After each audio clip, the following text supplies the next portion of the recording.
على عباده الذين اصطفى أما بعد فأعوذ بالله من الشيطان الرجيم ولكل درجات مما عملوا وما ربك بغافل عما يعملون وربك الغني ذو الرحمة إن يشأ يذهبكم ويستخلف من بعدكم ما يشاء كما أنشأكم من ذرية قوم آخرين إنما توعدون لآت وما أنتم بمعجزين قل يا قوم اعملوا على مكانتكم إني عامل فسوف تعلمون من تكون له عاقبة الدار إنه لا يفلح الظالمون وجعلوا لله مما ذرأ من الحرث والأنعام نصيبا فقالوا هذا لله بزعمهم وهذا لشركائنا فما كان لشركائهم فلا يصل إلى الله وما كان لله فهو يصل إلى شركائهم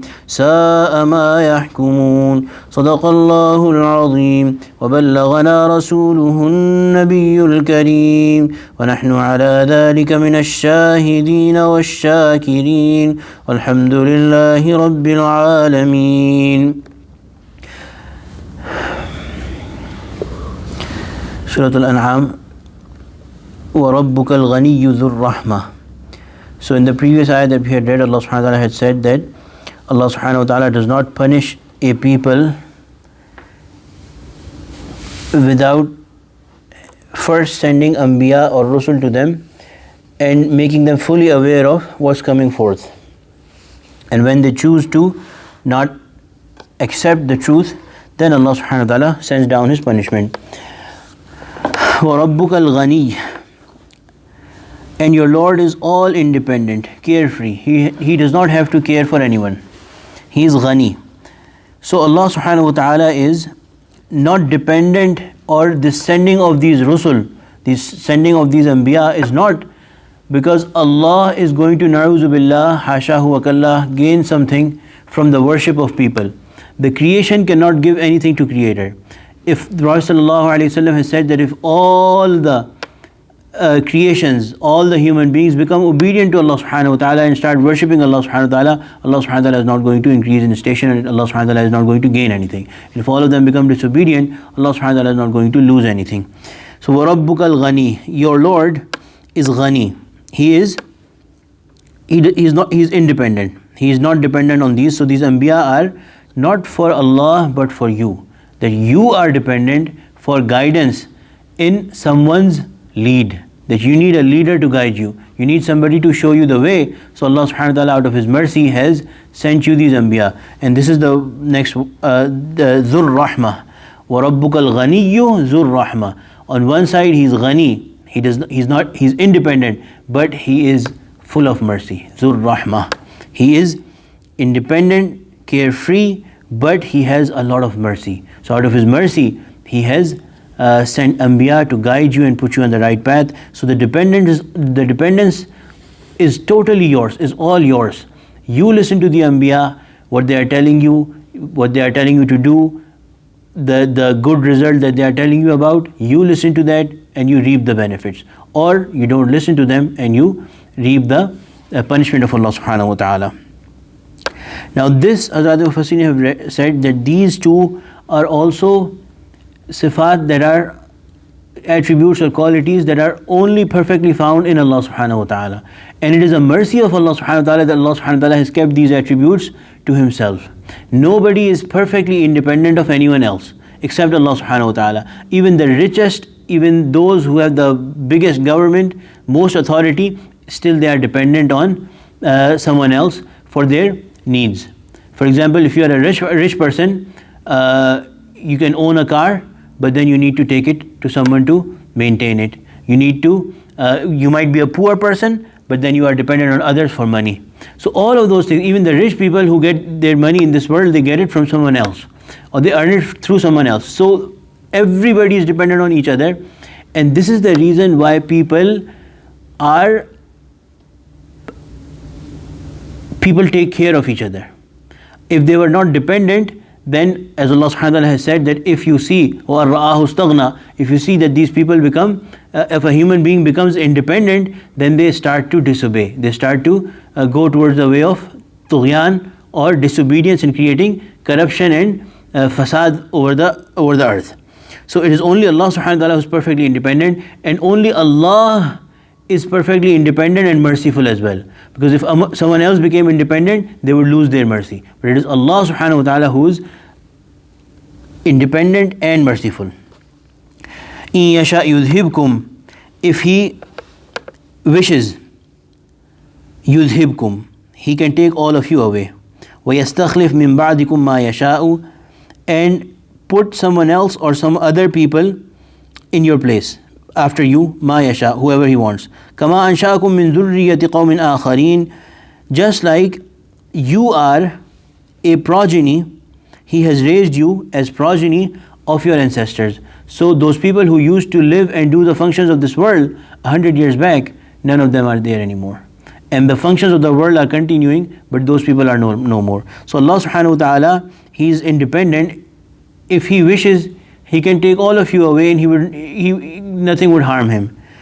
And He could put someone else, and He does not even need to put someone else in your place. Allah subhanahu wa ta'ala is independent. إِنَّمَا تُوعَدُونَ لَآتٍ. If still they do not believe, then the Prophet ﷺ is commanded to say this one final thing to them: إِنَّمَا تُوعَدُونَ لَآتٍ. Whatever you have been promised by me, by Allah subhanahu wa ta'ala and the Prophet ﷺ, la'at. Allahu Akbar. Surely that is bound to come. It is definitely going to come, which is the Day of Judgment. وَمَا أَنْتُمْ بِمُعْجِزِينَ, and you cannot frustrate Allah subhanahu wa ta'ala. So He has a perfect authority. You might run away from the rulers of this world, but you cannot run away from Allah subhanahu wa ta'ala. إِنَّمَا تُوعَدُونَ لَآتٍ. One constant fact is that what you have promised, it is going to come. And the second thing is that you cannot escape from Allah subhanahu wa ta'ala, the will, the control of Allah subhanahu wa ta'ala. So this is for both the wrongdoers and for the good doers, that there is a promise. And some people might think that why is Allah promising us and not giving us right away? So we think about it. So for example, there was a previous ayah, لَهُمْ دَارُ السَّلَامِ عِنْدَ رَبِّهِمْ. There is a place of peace and perfect comfort for them with Allah subhanahu wa ta'ala, with their Lord. So if we see in our world, human beings are ready to sacrifice even for short-lived, smaller benefits. For example, a person works throughout the month with the expectation of reward at the end, that they will get their salary. Children study, or people work hard, or whatever. You look in every walk of life, at whatever stage of life, we are working hard for the promise of something. We are expecting something, and that benefit that we get oftentimes is very short-lived. The salary that we get, by the beginning of next month, we are done with it. So Allah subhanahu wa ta'ala is giving us the eternal pleasure, perfect comfort. Why doesn't it come to sense that Allah subhanahu wa ta'ala can put us through a longer, more than a month, more than a year, whatever our life is, 60, 70 years, Allah subhanahu wa ta'ala has put us in a test that you work hard for the expectation of what is in the akhirah or the hereafter, which is for sure going to come. And nobody can run away from their end. قُلْ يَا قَوْمِ اعْمَلُوا عَلَى مَكَانَتِكُمْ. Say to them, continue saying to them, قُلْ يَا قَوْمِ, O my people, اعْمَلُوا عَلَى مَكَانَتِكُمْ. If you don't want to listen to me, do what you are doing, عَلَى مَكَانَتِكُمْ, at your place, in your station, whatever you're doing. إِنِّي عَامِلٌ. I am also doing what I am supposed to do. فَسَوْفَ تَعْلَمُونَ مَنْ تَكُونُ لَهُ عَاقِبَةُ الدَّارِ. Very soon you will know who has the better, the comfortable, the perfect place of abode in the future, the ultimate one. إِنَّهُ لَا يُفْلِحُ الظَّالِمُونَ. Allah subhanahu wa ta'ala does not give success to those who do not fulfill the rights, or wrongdoers. ظَالِمُونَ are those who, zulm is someone who does not fulfill the right of someone who deserves it. So the biggest zulm or injustice is shirk, or associating partners with Allah subhanahu wa ta'ala, because Allah subhanahu wa ta'ala deserves to be worshipped alone. He alone deserves to be worshipped. So if you associate partners with Allah subhanahu wa ta'ala, then you are the biggest unjust person. وَجَعَلُوا لِلَّهِ مِمَّا ذَرَأَ مِنَ الْحَرْثِ وَالْأَنْعَامِ نَصِيبًا فقالوا هذا لله بزعمهم وهذا لشركائنا فما كان لشركائهم فلا يصل إلى الله وما كان لله فهو يصل إلى شركائهم ساء ما يحكمون. Now in the next few ayat, the remainder of those we'll do tomorrow, inshallah. We'll just start it today. Allah subhanahu wa ta'ala is the certain customs that were established in the people at that time. Allah subhanahu wa ta'ala is bringing out the stupidity and lack of sense behind those. One of those customs was that in whatever crop, whatever produce that these people would have, these mushrikeen, they would say, because they had some belief in Allah subhanahu wa ta'ala as well, so they say that part of it is for Allah subhanahu wa ta'ala, and that part will be used for fulfilling the needs of the needy people. Then part of it is for our idols, and that part will be used to fill the stomachs of the people who used to take care of these idols. Kind of like it is in Hinduism as well, that the caretakers of the mandir or the temple, they are feeding on the money of the people. Similarly, these people used to do this, that part of it is for Allah subhanahu wa ta'ala, part of it is for these people who take these for these idols, and basically it goes to those people who take care of these idols and maintain these places, and then the other remainder is ours. So وَجَعَلُوا لِلَّهِ, so Allah subhanahu wa ta'ala is saying that what a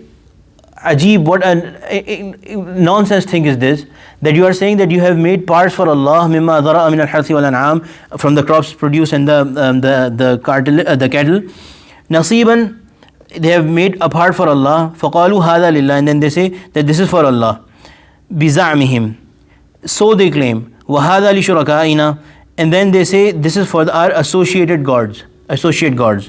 فَمَا كَانَ لِشُرَكَائِهِمْ فَلَا يَصِلُ إِلَى اللَّهِ. If sometimes it would happen that the produce is less, so they would, first thing that they will cut is the share of Allah, and would keep the share, maintain the share of their shuraka or their associate gods, and they will also maintain their own share. فَمَا كَانَ لِشُرَكَائِهِمْ فَلَا يَصِلُ إِلَى اللَّهِ. What is for the shuraka, for the associate gods, that never goes to the share of Allah. But وَمَا كَانَ لِلَّهِ فَهُوَ يَصِلُ إِلَى شُرَكَائِهِمْ, the share for Allah, it is often sent to the associate gods. And they used to say that Allah is ghani. When there is less crops, then they will not give the share of Allah, and they will give the share of their associate gods and their own self, and said that Allah does not need it.